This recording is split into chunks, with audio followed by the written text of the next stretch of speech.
Ayan guys, magluluto tayo ngayon guys ng kinalamansi ang isda guys. Yan guys, abangan nyo ako guys ha. Yan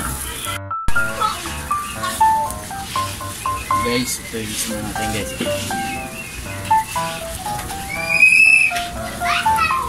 Pakulo na tayo ng sibuyas, luya, kamatis at siling din guys. Siling ganyan, kumulong guys. Ilalagay mga itong isa guys.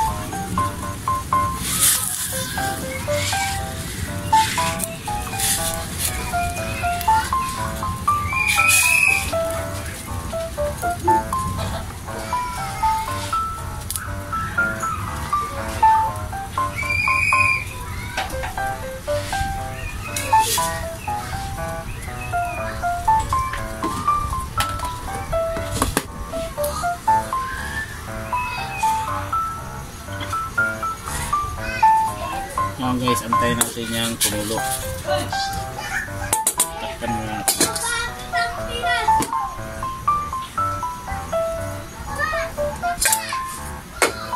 Lagyan na natin ng asin guys.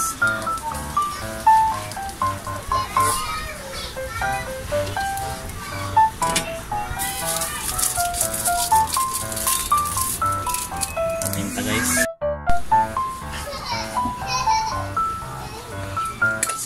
Ayan guys, ito na yung isda natin guys. Tsaka na natin ilagay yung talbos ng kamote guys.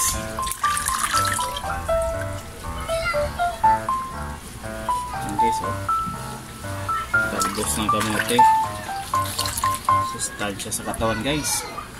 Ayan guys.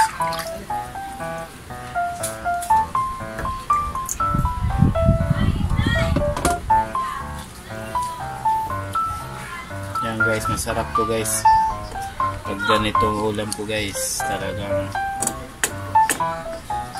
tagapawis ko nito mga guys. Okay yan guys, kaya mo siya timplahan ngayon. Yan ang magic sarap guys.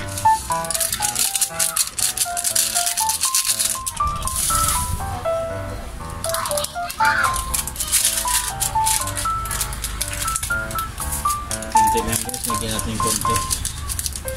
Yan.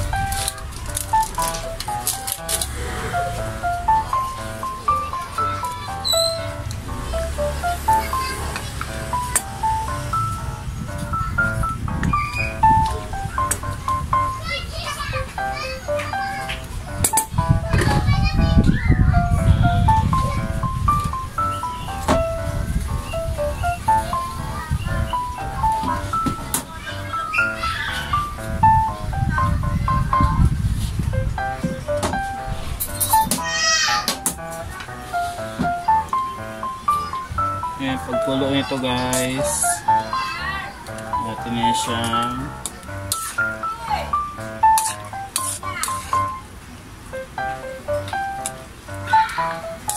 ayan natin kumulo guys.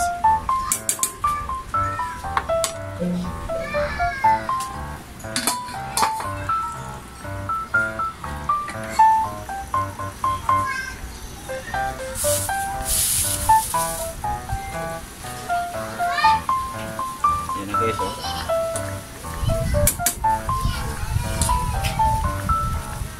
At yan, tikman guys kung tama na yung lasa. Wala ng konting asin guys.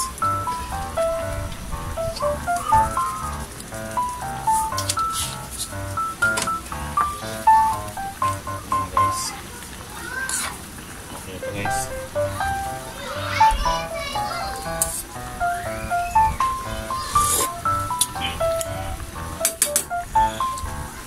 Yan pala guys ha, pag ang diskarte ko pala dito guys, para maging maasim to guys, hindi lalagyan ng kalamansi. Diskarte ko dyan guys, pinapatay ko muna yung gas guys, para wala na siyang apoy. Tapos ng loto guys, yan. Tsaka ko na siya pinipiga ng kalamansi. Isama yung buto guys ha, para hindi mapait.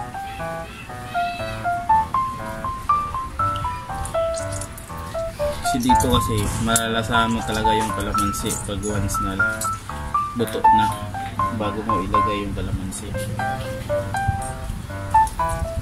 Nilagay mo kasi yung kalamansi guys, tapos habang kumukulo hindi mo na malalasahan yung kalamansi niya.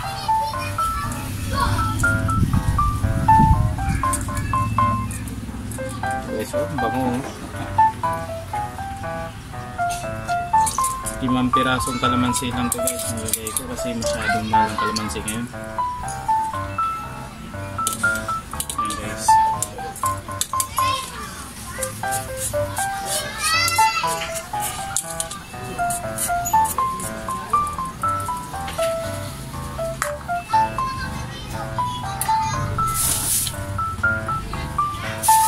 Paano natin guys kung lumasa na yung kalamansi.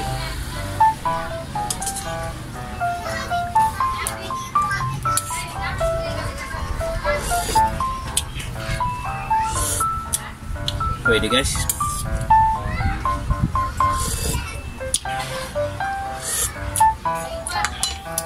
Ito yung sinasabing guys na kinalamansi ang isda. Yan na guys, yan na yung finished product natin guys sa kinalamansian.